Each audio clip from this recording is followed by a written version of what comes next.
Hello dear viewers, I have a new update for you.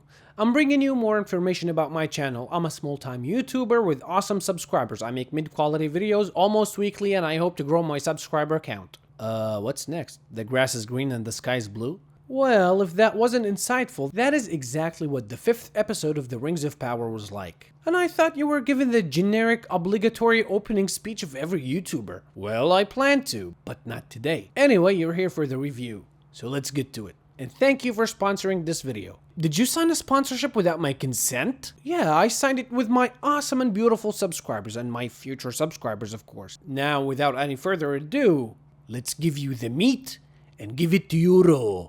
The episode kicks off with the worst community ever, which was scientifically designed to eat up screen time without doing anything at all. And they're psychos. The Harfucks. They've been traveling for, weeks? Months? I'm not sure about that. Cause they sure traveled a long distance, plus they move about as fast as the plot of this show. All of this while singing a horrible song with a montage. You know the old saying, to show us a passage of time, we're gonna need a montage. Anyway, they're being followed by wolves and they're running short on food. Why is everyone running short on food in this show? But the old hag has a bright idea. Take their wheels and leave them. Wow, what a nice group of people. You know, these are supposed to be the ancestors of the hobbits. The pacifist, goofy, light-hearted hobbits. If the runners of this show had taken their heads out of their asses for a second, they would realize that this is not a good group for diversity and representation. Hell, even a horrible human being like me, even I don't want to be represented in a group of 6 sons of bitches. Anyway, they're attacked by wolves. Discount Gandalf shows up and saves them, injuring himself in the process. Now, the logical thing to do is to put some ice on it. In the midst of freezing his own hand, Discount Frodo puts her hand and gets caught in the ice. Now, she's scared of him because he knocked her back. But Discount Gandalf was in a trance state, and why was she trying to stop him? Well, there's one unbreakable rule in this show, my son. The she is always right. Oh, by the way, Eminem has a cameo in this episode. She just stands there and stares at things. Now look, I know I'm skipping events, but I'm trying to discuss this one plot at a time. Moving on, Elf Benjen Stark tells us for the millionth time that the orcs don't like the sun, and the quote-unquote tunnels are ready. So Elfin Stark prepares his legions for the war to come. And keep this war in mind. Let's just say that I have a lot to say about this war towards the end, and I think you want to listen to what I have to say. On the other end of the war, the single mom boss was about to Gather the men, that I might give some words to stir the soul and burn the blood. England!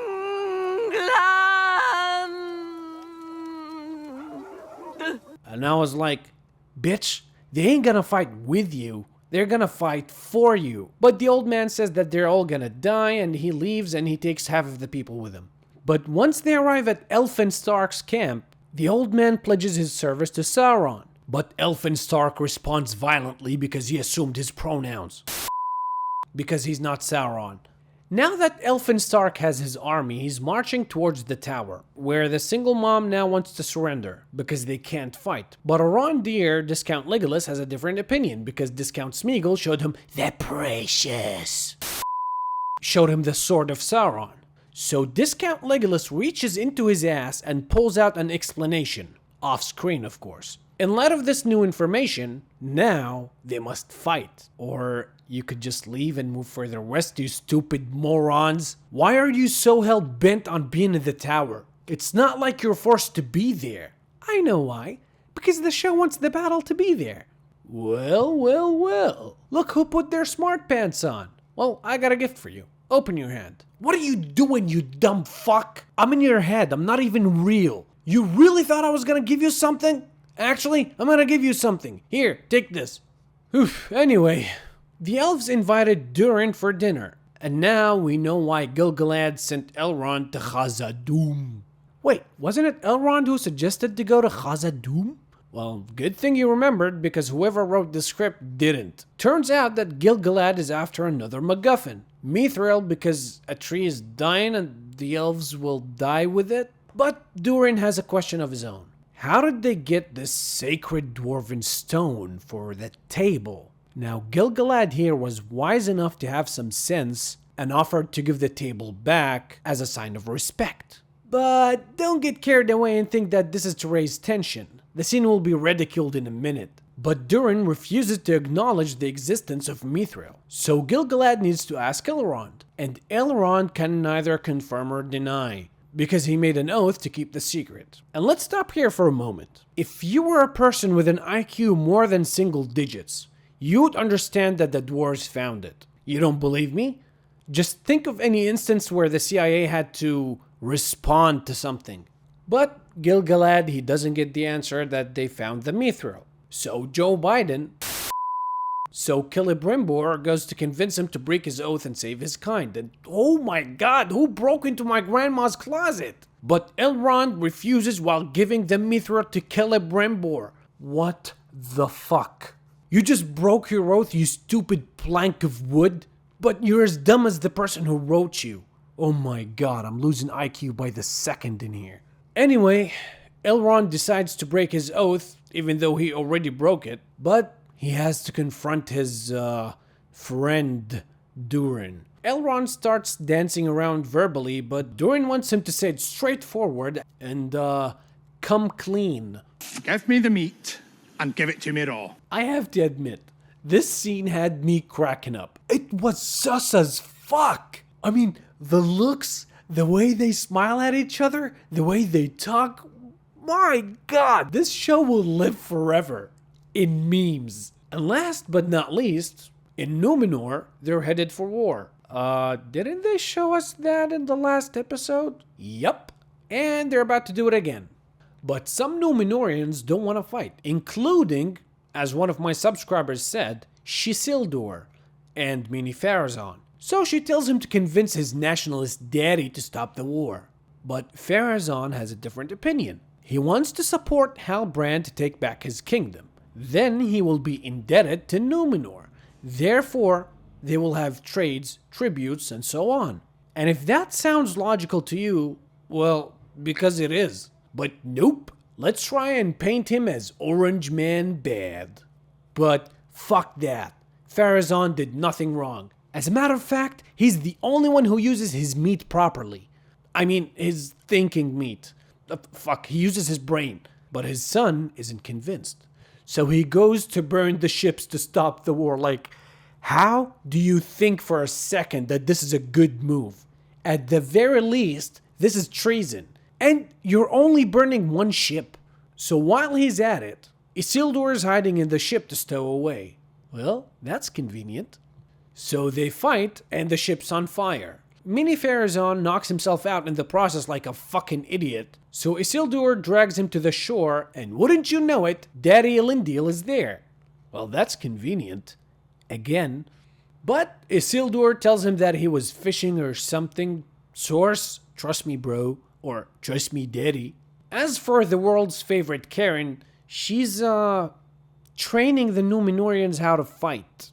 Now, call me crazy, but Galadriel isn't Jon Snow, Ragnar Lothbrok, Uhtred of Bebbanburg, and Neo rolled into one. So cue in a choppy fight scene that wasn't purposefully done to hide the face of the stunt man or the stunt woman. After that, the queen's father warns her about the darkness. And she wants to make sure that Lord Halbrand is on board for the war to come. Which he isn't. Because he needs to argue with Galadriel just like the real Gandalf and the real Elrond argued with Aragorn on how he needs to step up. And the episode ends with the Numenorians headed to war again with 3 ships and 500 men.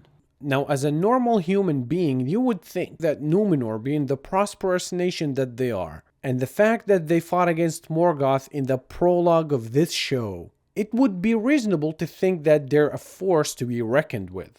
And at least to have a decent navy, not 3 fucking ships. And how are you going to war with 500 men? Like, for fuck's sake, even I have about like 500 personalities within me. And why are they sending rookies or cadets or trainees? All of this information was given to me by you. You included all of this information in your show. I didn't read the books. I'm not claiming to be an expert in the lore of the Lord of the Rings. This is your fault. Now, there is a lot to unpack, but what you need to know is this. This is the worst episode, or at least the worst episode yet. We're back exactly where we left off.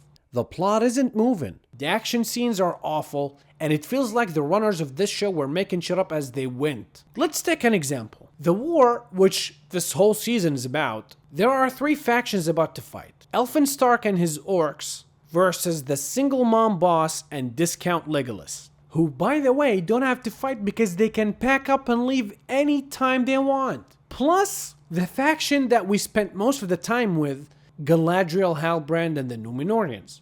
Now, has it occurred to you, dear viewer, that the Númenórean army is about to fight a war? They have no idea that it's about to happen. They're doing every single thing because Karen told them to do so. They're on a distant island far from the mainland. Even Karen herself doesn't know that there's a war about to happen. Also, where's Gil-galad from all of this? How is he not aware of this? I mean, he has a platoon or a regiment, whatever you want to call it. It got wiped out. They were captured and killed by the orcs. Weren't they supposed to retreat? Does the High King of the Elves just forget about large portions of his troops just like that? Alright kids, open your books, page 420, haha. The word we're gonna learn today is contrived. This is exactly what this season was like. Nothing feels natural. Everything happens because we need the next thing to happen. There's no logical chain of events leading to one another. And in my opinion, this is the biggest sin of this shit show.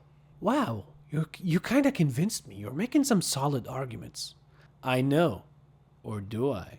Because what do I know?